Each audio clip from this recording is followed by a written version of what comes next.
Hey guys, how's it going? My name is Melissa and welcome to my channel. For those of you that have been following me on my journey here in the States, know that I started on a student visa and then moved into a H1B visa or specialty occupation visa. And right now I have been able to kind of do a transfer for that visa, and I am on my second employer who has also been able to sponsor my visa. Today I wanted to talk to you about three of the lessons that I've learned since quitting my previous job and taking this new job that offers all these other benefits for me. So something else that I wanted to mention is that there's always certain reasons why someone will take another job. At the end of the day, it's all a corporation, everything is a business, so they are making decisions for themselves, and you as your own CEO should be able to make those changes for your benefit as well. So something that I really had to work on being on a student visa and then a work visa is the fear of failing.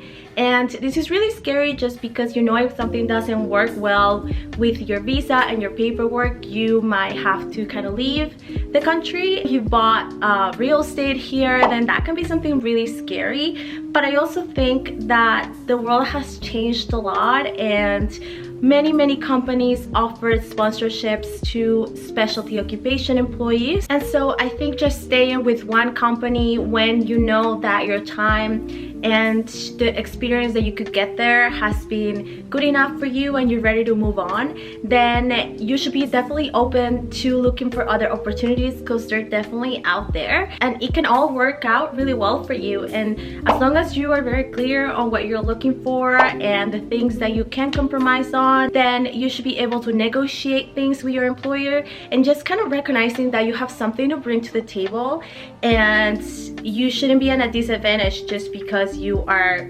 not from here. The second thing comes with that first point, and is that you have to recognize that all these changes come with risks. And something that I also needed to learn is to kind of make sure I could take calculated risks.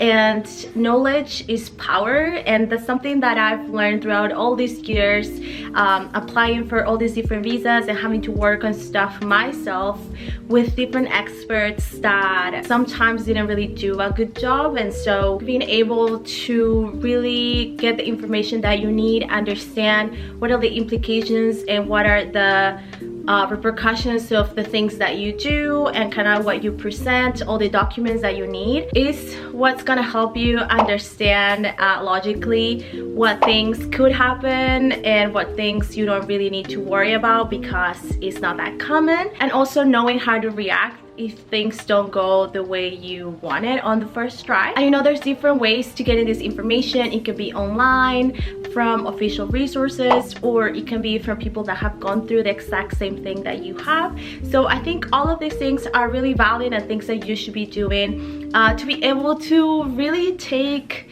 educated decisions for anything that's related to your future. And that's something that really helped me in this whole process. And the last thing that I've learned is to be humble and really trying to not burn any bridges. I think when you're making transitions and changes, not everyone's gonna be okay or happy with it. And now I'm talking specifically about the company that you might be moving from, and it can be your managers, it can be your co-workers. I think everyone is the main character of their own story, so they might not always know or understand what's happening in your life, and obviously you're making moves for yourself.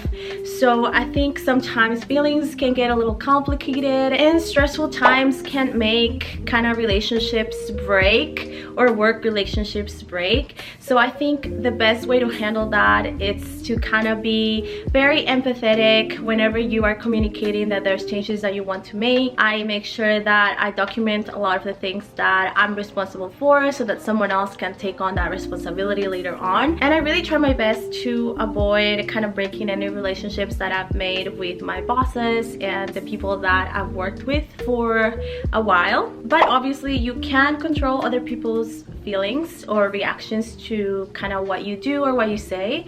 So if your intention of making peace and kind of keeping all your relationships intact, is clear, but the other person doesn't really want to reciprocate, then I think it's also okay to be okay with that, and that's something that you also have to learn to accept. And yeah, I think for me it hasn't really been that dramatic. I think a lot of it is that they also value me and they will like to keep me, but obviously things happen. Anyways, I hope this was insightful for you guys. I'm definitely gonna do a Spanish version of this, so if you want to see that, click on the link up here. Also, again, would love to invite you to the channel, be part of this family, so subscribe if you like this type of content, and leave me any questions that you might have down there as well. I will also leave you more videos over here and my Instagram and social media over here for you to follow me, and you can also ask me questions there, and I'll see you next week. Good luck.